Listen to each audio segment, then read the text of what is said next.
Okay, so this video is part 3 of chapter 7. Again, we're talking about cellular respiration.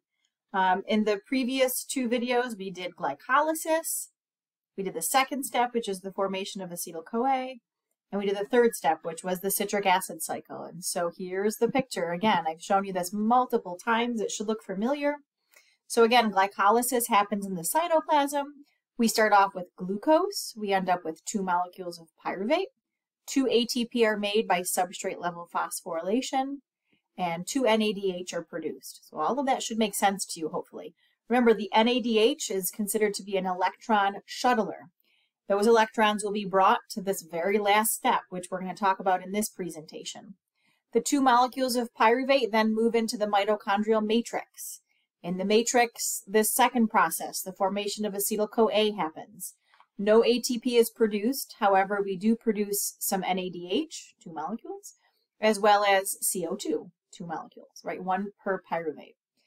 The acetyl-CoA is a 2-carbon compound, which then enters into the citric acid cycle. Remember, we have 2 rounds of the citric acid cycle, 1 per acetyl-CoA that enters. In the process, we produce 2 molecules of ATP, again, by substrate level phosphorylation. So both here and here, substrate level phosphorylation. That's how the ATP is made. We also produce 4 molecules of CO2. And so we say that glucose has been completely oxidized to carbon dioxide. We also produce 6 molecules of NADH, as well as 2 molecules of FADH2. So all of that NADH and FADH2 that's been produced in the previous steps, now it's their time to shine. They're going to enter into the electron transport chain. They will drive chemiosmosis and oxidative phosphorylation, which again is how the bulk of the ATP made during aerobic cellular respiration is made. Okay? Okay. So here we go. So again, we just said this, all of those high energy electrons that have been stripped off or removed from glucose during glycolysis, the formation of acetyl-CoA, and the citric acid cycle, so steps 1, 2, and 3 that we've covered in the previous 2 videos, all of those electrons have been transferred to our electron shuttlers. So again, NADH and FADH2, these are our reduced forms. They are carrying high energy electrons. These molecules will be present in the matrix of the mitochondria, and they're going to enter into the electron transport chain, which I call the ETC. Okay? What's going to happen here at the electron transport chain is these molecules are going to give up, donate their electrons. They're going to become oxidized. And when they do that, they're going to give their electrons to an electron acceptor, which is a carrier protein sitting in the inner mitochondrial membrane. The electrons will then be passed from one membrane protein to the next. And as they're passed, they're going to lose little bits of energy. Okay?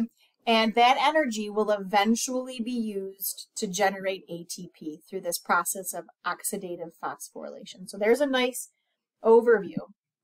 So let me show you this. So let me just move this out of the way. Okay, so again, this picture is so important. I've showed it to you numerous times. I'm going to ask you to draw it. Okay, so you really want to make sure that you understand where events take place and what the mitochondria looks like. So again, the mitochondria is sitting in the cytoplasm, right? Inside of the mitochondria, we've got 2 phospholipid bilayers. So we have 2 membranes. We call it the outer and the inner membrane, and the inner membrane has these folds called cristae. The inside fluid is the matrix, and there is a space between the inner and outer membrane called the intermembrane space. And so in this picture over here, this represents, you see this phospholipid bilayer, right? That should be familiar. This is the inner mitochondrial membrane. Out here is the intermembrane space, and so beyond that would be the outer membrane, which isn't shown in this picture. And then to the inside or below this membrane here is the mitochondrial matrix. So we're looking along the inner membrane. We have these protein complexes. They're going to be called complex 1, complex 2, complex 3, and complex 4. These are the membrane proteins that are going to be involved here. We also have, if you see here, this Q, this stands for ubiquinone. I'll tell you what that is in just a second. And then up here, this peripheral membrane protein is cytochrome C. Both of these molecules are important in electron transfer. Okay, so on the next slide here is going to be this same membrane again. And so this is where we're going to focus. So again, this is the electron transport chain. It's made up of complexes 1 through 4, as well as ubiquinone and cytochrome C. Okay, we'll talk about all this stuff on the bottom in just a second. So what's going to happen? Or let's start off with first, what is it again? Okay, so complex 1, 2, 3, and 4, they're going to be membrane proteins, okay? And they're capable of accepting electrons, so becoming reduced, and donating electrons, becoming oxidized, okay?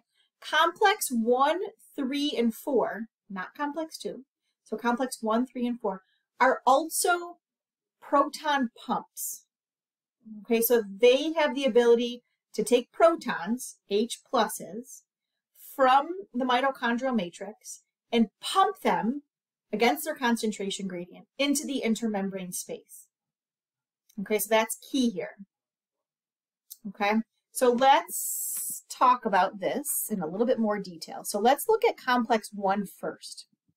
Where's my pointer? And I'm going to actually grab here.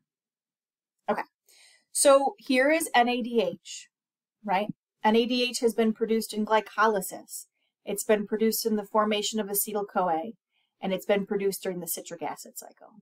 And now it's going to take those electrons that it's accepted during all those different phases, and it's going to donate those electrons to complex 1. So we say NADH dumps its high energy electrons off to complex 1.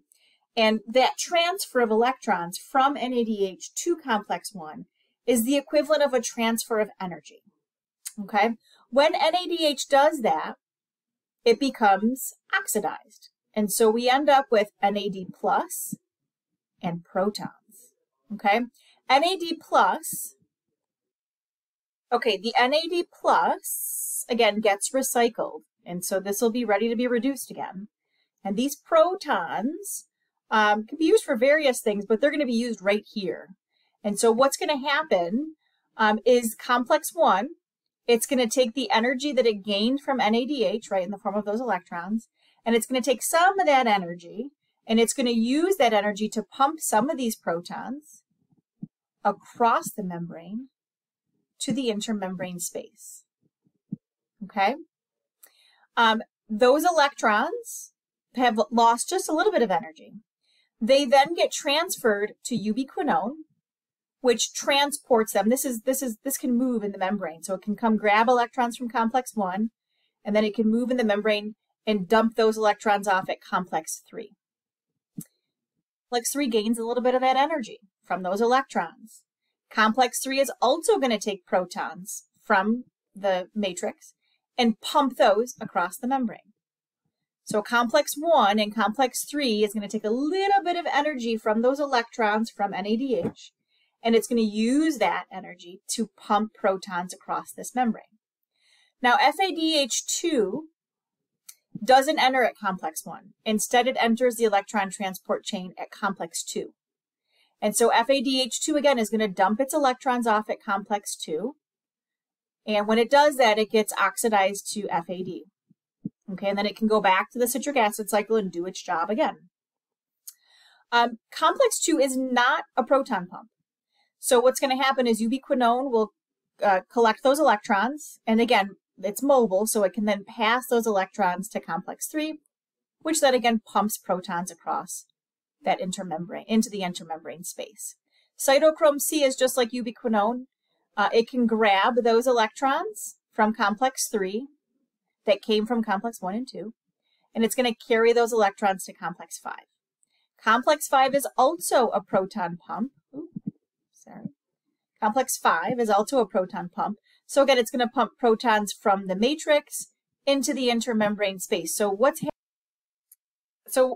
happening here is, I lost all my marks here, is we are creating a proton gradient. And so we're building the concentration of protons in the intermembrane space. So again, as electrons are passed down our electron transport chain, right? Originally they come from NADH and FADH2. As they're passed down the electron transport chain, there's this series of redox reactions. So if the complex is gaining electrons, it's becoming reduced. If it's passing electrons on, it's becoming oxidized. As this happens, a little bit of energy is being collected, and that energy is being used to drive these pumps. Okay, and I don't like pointer back. Okay, and so these pumps again are creating a proton gradient. And we'll talk about what that's going to be used for on the next slide. Okay, so again, the energy being lost from these electrons as they're being passed from one complex to another powers these proton pumps, and these proton pumps are creating a proton gradient. So what does that mean? There's going to be a high concentration of protons here in the intermembrane space compared to right here in the mitochondrial matrix. So we're building a gradient, right? A gradient, we know from chapter 5, represents a source of potential energy. And in this case, we call it proton motive force. That's that energy that's stored in that gradient. What is that energy going to be used for? Oh, wait, before we get there, we'll get in there in a second. I just want to point out this one thing. So at the very end of the electron transport chain sits oxygen. And so it's represented here by half O2. Just note as oxygen. So oxygen is sitting here at complex 5 waiting for electrons. And so as electrons are passed down, they lose energy. And so at the very end of complex 5, here's electrons. They're in a very low energy state. Oxygen sitting right there, waiting to accept them. It will also associate with 2 protons to form water. So water, remember, is an end product of cellular respiration. Here is where it's formed. I want to make this a really important point. We call oxygen the final electron acceptor. Okay, so it's at the end of the electron transport chain. It's the final electron acceptor. If oxygen is not present, this process doesn't work. Okay, the only reason why pyruvate enters the mitochondrial matrix is oxygen. If oxygen's not present, it all stops. Okay, the electron transport chain doesn't function if oxygen's not present. Okay. Okay, that's an important point. All right, so how is ATP made? So we've built up this proton motive force, right? We've built up this gradient. We got a lot of protons in the intermembrane space, a lot lower number of protons in the matrix. And so naturally, the protons want to move down their concentration gradient, right? That's based on the basic laws of diffusion that we really know a lot about already. Protons are positively charged, so they're not going to be able to just move through this lipid bilayer on their own. The only way to get across is if they cross through this right here, which is sometimes called complex 5, although it's not technically part of the electron transport chain. It's also known as the ATP synthase. Okay, so this is going to be another membrane protein. This membrane protein has enzymatic activity. Okay, so it's also an enzyme. And so what's going to happen is these protons are going to come rushing through, right? So they're moving down their concentration gradient. They're rushing through. The only way to get through is through this protein. There's a channel in it. As the protons, the H pluses here, move through the ATP synthase, they turn the enzymatic activity on. Okay? This is known as chemiosmosis, using the energy stored in that proton gradient, that proton motive force, to turn on the ATP synthase. When the ATP synthase is on, what does it do? It takes adenosine diphosphate, or ADP, and PI, which is just inorganic phosphate, so phosphates in the matrix, and it can put them together to form ATP. Okay, so again, this is an enzyme that's able to add that third phosphate on to make our molecule that this is what's going to power everything that requires energy in the cell. Anything that requires ATP, this is making it. Okay? So there's that term chemiosmosis, right? That's the use, again, of a proton gradient to drive the production of ATP. Here is, excuse me, another picture, different colors, different textbook it's from. I like this picture because it shows all of the complexes and the ATP synthase kind of in a line. And so again, let's get our bearings. So the cytoplasm is out here. Here's the outer mitochondrial membrane. This is another reason why I like this figure, because it shows all the parts and pieces. This is the space called the intermembrane space. This should say, this is mislabeled. This should say inner mitochondrial membrane. So change that on your slides, inner mitochondrial membrane. And then here is the matrix. Okay. So again, you know, the mitochondria, just like the nucleus and chloroplast, these are all double membrane organelles. So they have two phospholipid bilayers surrounding them. Okay. So in the inner, again, cross that outer out. In the inner mitochondrial membrane, we've got complex 1, complex 2, complex 3, and complex 4. The only thing I don't like about this figure, which is why I show both, is it's lacking that ubiquinone and it's lacking cytochrome C. Okay, so remember, those are going to be, they're helpers, right? They're going to actually take electrons and bring them to the next complex. So complex 1, this is where NADH drops its electrons off, and when it does that, complex 1 grabs a little bit of that energy and uses it to pump protons. Complex 1 then transfers its electrons to ubiquinone, which then bring those electrons to complex 3. FADH2 enters at complex 2. It dumps its electrons off. Remember, complex 2 is the only one that's not a pump. Again, ubiquinone grabs those electrons and brings them to complex 3. Complex 3 is a pump. So again, it's going to harvest a little bit of that energy from those electrons, use that energy to pump protons across, and then those electrons get transferred finally to complex 4. Again, cytochrome C would assist here. Complex 4 is a pump. It's going to pump protons across, and then those electrons at the end here have very low energy. They get transferred to oxygen.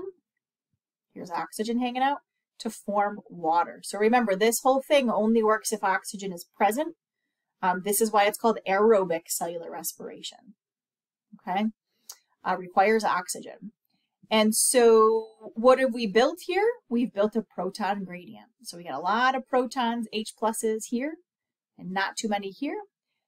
Those protons want to go down their concentration gradient. The only way to get there is through this, the ATP synthase. So those protons come through here. As they move through, they turn the enzymatic activity on, and the ATP synthase is going to take, and it's going to combine ADP and inorganic phosphate to form ATP. Okay. Okay, so let's just review the flow of energy in aerobic cellular respiration. So remember, we start off with glucose, and glucose is going to be stripped of electrons. And as it's stripped of electrons, it's stripped of energy. Those electrons are given to NADH and FADH2. Those electrons are going to be in a high energy state. They're going to be shuttled to the electron transport chain. So NADH and FADH2 will give those high energy electrons to the electron transport chain. The electron transport chain proteins use that energy to create a proton gradient. And that proton gradient is then used to drive the synthesis of ATP by the ATP synthase. And so this ends up with the energy, okay? And that will then be used to drive cellular work.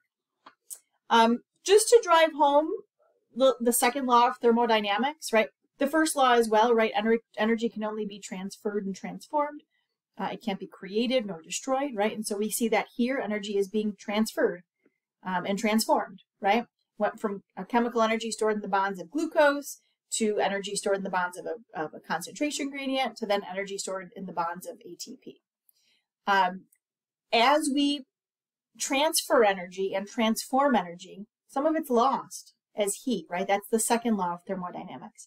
And so only about 34% of the energy found in a molecule of glucose actually gets transferred to ATP during cellular respiration. And so again, in the end here, only about 36-ish. Ish is because there's several reasons why the number of ATP exactly isn't known. It depends on what cell type we're looking at, the mechanism used to get pyruvate into the mitochondria. There's a couple different factors in there. So we always say 36-ish molecules of ATP. It could be a few more, it could be a few less, but only 34%. Okay, so a lot of that energy is lost. It's a pretty efficient process, but not 100% efficient. The last slide I wanted to show you is just a summary. Okay, so this goes over total numbers. And so again, when you're studying, this is a nice ending slide to make sure that you really have all the numbers. So again, in glycolysis, we make 2 ATP molecules by substrate level phosphorylation. We also make 2 ATP molecules by substrate phosphorylation in the citric acid cycle. So 4 ATP total are made by that process. The rest of the ATP produced is produced during the electron transport chain, which is oxidative phosphorylation, right? So all of the NADH and the FADH2 produced go there. We make about 32 to 36 ATP. So the bulk of the ATP made during respiration is made during the electron transport chain and oxidative phosphorylation or chemiosmosis. Okay, and so again, driving those processes are the NADH and FADH2 produced. 2 molecules of NADH come from glycolysis. 2 molecules of NADH come from the second stage, the formation of acetyl-CoA. 6 NADH and 2 FADH2 come from the citric acid cycle. Okay? And then as far as waste products, the CO2 produced is produced during stages 2 and 3. So the formation of acetyl-CoA in the citric acid cycle. And then the water produced is produced during the electron transport chain.